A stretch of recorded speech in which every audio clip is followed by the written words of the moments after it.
las 10:08 de la mañana, estamos en Diálogos de Fe. Corresponde, después de haber hablado de temas jurídicos, económicos, magisteriales, políticos, de hablar sobre temas espirituales y religiosos, y tenemos el gusto de poder recibir cada sábado aquí al arzobispo de Lima, teólogo por lo demás, profesor universitario, para que nos explique algunas cosas de la vida de la Iglesia, por una parte, y de su mensaje, es decir, prácticamente el Evangelio. Monseñor Carlos Castillo, buenos días, gracias por estar con nosotros. Buenos días, Fernando. Buenos días, hermanos y hermanas televidentes, amigos y amigas. Tiene una agenda agitada durante las semanas que vienen, entre otras cosas porque ha previsto que a partir del lunes 18, el lunes transiguiente, hayan encuentros que ustedes llaman sinodales. Sinodal viene de sínodo, sínodo viene de una palabra griega antigua, ¿no? Odo, camino, y sin, con, hacer el camino junto a alguien, no hacerlo solo. La palabra parece técnica, pero en realidad tiene un contenido profundo, ¿no? Compartir a través del diálogo lo que es la vida de la fe y la presencia de la Iglesia de salida, como dice usted, fuera de las sacristías, en busca de lo que la gente necesita oír. Explíquenos, por favor, en qué van a consistir estos encuentros sinodales. Bueno, esos encuentros los estamos haciendo al terminar prácticamente la primera etapa, que se denomina la etapa diocesana, o sea, la etapa de cada diócesis hace una síntesis de sus propuestas sobre este tema, que será el tema del sínodo sobre este tema, sobre la sinodalidad, ¿no? Que es el sínodo hasta ahora ha sido una asamblea que se convoca cada cierto tiempo para poder tratar alguna cuestión importante, ¿no? Como aquí está en juego la forma de proceder y de gobernar y de vivir la Iglesia, el Papa ha decidido que haya un sínodo sobre este aspecto de la Iglesia, que es la sinodalidad. Cómo caminar juntos en diversos niveles. El pueblo de Dios es la noción más importante que ingresó, si estaba ya en la tradición, pero ingresó claramente en la Lumen Gentium, la constitución sobre la Iglesia que fue dada por el Vaticano II, y que permite ver que todos, siendo pueblo, necesitamos participar en las decisiones y en el proceso de orientación, escuchándonos mutuamente, especialmente a los sectores que están al margen. Y por eso ahora culminamos esta fase diocesana, pero eso no quiere decir terminar, sino poder continuar el camino, porque viene la fase continental y luego la fase a nivel mundial, ¿no? Que será ya en octubre del 23.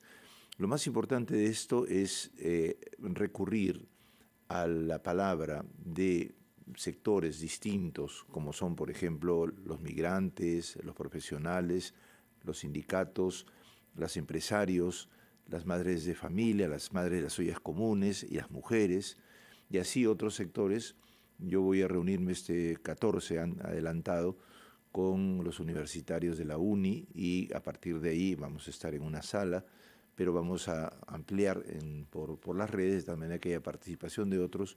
Vamos a reflexionar sobre los dos puntos más fuertes del problema participativo en el mundo, que son el tema de la política y el tema de la democracia en relación a los universitarios.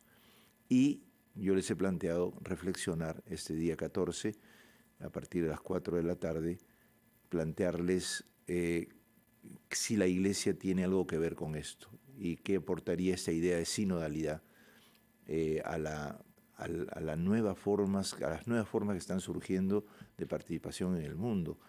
Es verdad que hay una crisis y hay peligro de que las instituciones se destruyan por efecto de la polarización, y hay el principio de que somos hermanos, que es lo que plantea el Papa Francisco. Y esta idea de que si somos hermanos tenemos que tratar de ayudarnos y todos colaboramos mutuamente en la solución de los problemas. Ahora, por lo que veo, tiene todo un calendario de reuniones sinodales con las, digamos, categorías sociales que nos ha mencionado usted: migrantes, profesionales, sindicatos, madres de ollas comunes, empresarios y mujeres. ¿Dónde tienen lugar? Esto comienza el domingo 17, culmina el sábado 23. ¿Dónde tienen lugar estas reuniones? ¿A qué horas? ¿Y quiénes pueden participar presencialmente? Sí, vamos a publicar la lista completa, porque es en algunos casos es en algunas parroquias, en algunos auditorios, y luego en forma de red, ¿no? Prefiero que los publiquemos en la página web, estemos atentos por favor en la página web y en el Facebook del Arzobispado, porque además quisiéramos que si algunos quieren participar en este sentido, pues puedan hacer algo o escrito o por las redes, o inclusive pedir participación oral, porque existen tanto el Zoom como existen otros medios de participación presenciales. Ahí pueden ver en qué dirección es para que puedan asistir. Ahora, lo que veo que el objetivo es oír todas las voces. Y es verdad que uno siente en medio de la crisis que vivimos, institucional, política, moral, económica, alimentaria, personas cristianas que quieren hacer algo, que quieren participar, pero que no saben cómo, que no saben qué canales hay de que lo que ellos han aprendido o su profesión pueda ser puesta al servicio de otros, porque sienten que les falta algo en la vida, que es ser útil a los demás, como una disposición natural, ¿no? Por eso es muy importante que las gentes que escuchen esto sepan si pueden participar, cómo, cuándo, dónde, ¿no? Porque hay en todos los grupos sociales personas que tienen tiempo, que tienen energías y que quieren ofrecerlas. Así es. Y yo te soy franco en eso. Sé que es necesaria la participación y a veces la estructura de la iglesia no te ayuda, porque ya están todas cosas establecidas y no hay espacio. Y eso es justamente... La parroquia, las órdenes, los curas, las religiosas, etcétera, y los laicos que quieren acercarse, no saben cómo hacerlo, ¿no? Dentro de ellas mismas hay que ver formas de construir las cosas con la escucha y la participación de muchos más y muchas otras personas distintas, de niveles distintos. Por ejemplo, una de las cosas que hemos... martes pasado hemos tenido una asamblea sinodal presbiteral con los curas, con todos los párrocos. Y en realidad ha salido allí la necesidad de que cada uno tenga consciente las periferias parroquiales a las cuales tiene que escuchar. Por ejemplo, hemos hecho sinodalmente durante esos 3 años, desde que yo comencé, propusimos al pueblo de Dios responder una serie de preguntas que ayuden a mejorar la iglesia. Por eso es que estamos trabajando ya sinodalmente nosotros. No es una cosa nueva para nosotros. Pero ¿qué ha pasado? Que, por ejemplo, empezamos a hacer el plan pastoral, lo hemos hecho muy bien, está avanzando muchísimo, pero todavía queda un grupo que no lo ha hecho, ¿no? Entonces, de las 120 parroquias de Lima, 87 ya tienen implementado un grupo de promoción de la forma nueva parroquia, ¿no? El lema nuestro es Iglesia de Lima comunitaria y solidaria, participativa y misionera. Pero esas dimensiones hay que concretarlas en cada parroquia. Y para eso se llama EPAP, un equipo de promoción, que es el que suscita dentro de la parroquia las formas de participación. Por eso es que yo he escuchado mucho la buena voluntad de tantas personas que quieren participar. Bueno, es una magnífica noticia. Un poco limitada, ¿no? Es una magnífica noticia que haya esta generosidad en nuestra sociedad de personas que quieren participar y ayudar, ¿no? Y deben ser escuchadas y debe dárseles voz y medios de acción, ¿no? Que, digamos, y no solamente dárseles, sino que ver que lo que ya están haciendo pueda intercambiarse en la iglesia de diversas formas, ¿no? De acuerdo, Monseñor. Permítanos hacer una pausa. Hemos visto que el Papa ha optado este miércoles por hablar sobre un tema, Monseñor Castillo, que es un escándalo, que es la guerra entre dos países a los cuales tanto une, que tiene tantas cercanías, han sido parte en varias oportunidades de una misma entidad, y ahora hay una guerra de destrucción atroz, con matanza de civiles, con bombardeo de centros comerciales, con la obligación a emigrar a millones de personas y con repercusiones económicas y morales en todo el mundo, como por ejemplo nosotros. Hay muchas personas que no habían oído hablar nunca de Ucrania y que saben ahora que no hay urea, que no hay trigo, que la inflación, etcétera, porque se están matando a 15.000 kilómetros de nosotros. Es un escándalo. Un escándalo y... la entrada del mundo en una situación extrema que nos va a costar caro el poder reconstruir y reponer, porque el azuzamiento permanente de los egoísmos internacionales está a la orden del día Y estamos, el Papa mismo lo dice, ¿no? O sea, estamos en una situación que es para reparar, para pensar bien cómo tenemos que repensarlo, el modo en el que estamos siguiendo las situaciones y estamos, digamos, administrando el mundo, ¿no?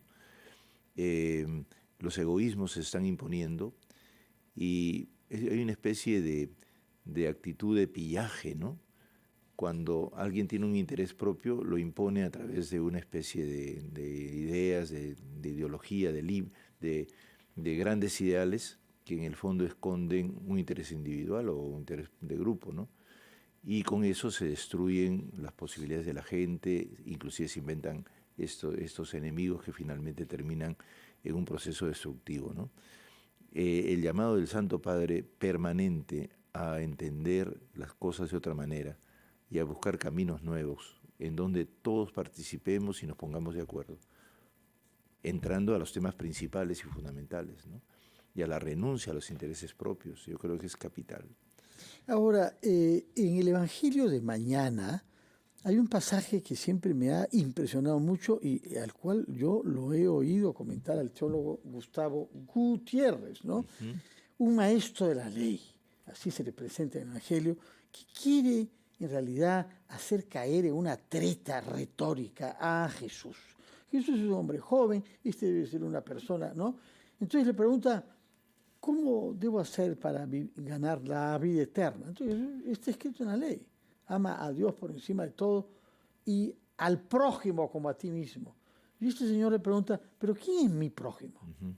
Explíquenos, ¿cuál es la respuesta que da Jesús cuando le pregunta, ¿quién es mi prójimo? Mi próximo, ¿no? Primero que la presentación aquí de este maestro de la ley es interesante porque él ya asume una cosa que es muy propia de Jesús, está en las controversias del templo, ¿no? Cuando Jesús toma dos mandamientos básicos que están muy, muy apartados el uno del otro y los recoge como la síntesis de toda la ley, ¿no? Esto es importante porque se vivía en Israel una confusión, había tanta ley que no se sabía cuál era el mandamiento principal. Este sí ya sabe, este sí es una persona que ha escuchado en cierto modo la centralidad de estos dos mandamientos. Entonces plantea un problema ulterior. Cuando pregunta quién es mi prójimo, está, digamos, preocupado porque la prédica de Jesús suscita una cosa mucho más grande que el próximo a mí, el cercano. Jesús le voltea el planteamiento.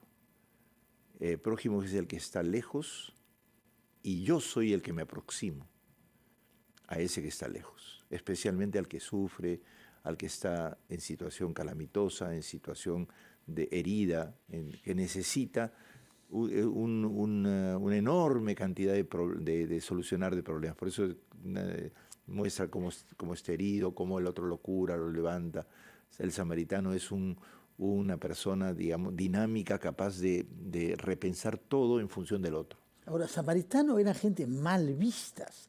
Había una desconfianza tipo ucranio con ruso. Y es como si sucediera ahí, caramba, así. El que te ayuda es la persona que tú creías que era tu enemigo que querías matar. Porque así. Pasan otros. En realidad es un relato maravilloso. Lindo. En el que Jesús dice, este es un señor que está yendo a Jericó y lo asaltan, le roban todo y lo dejan desnudo en el suelo, herido.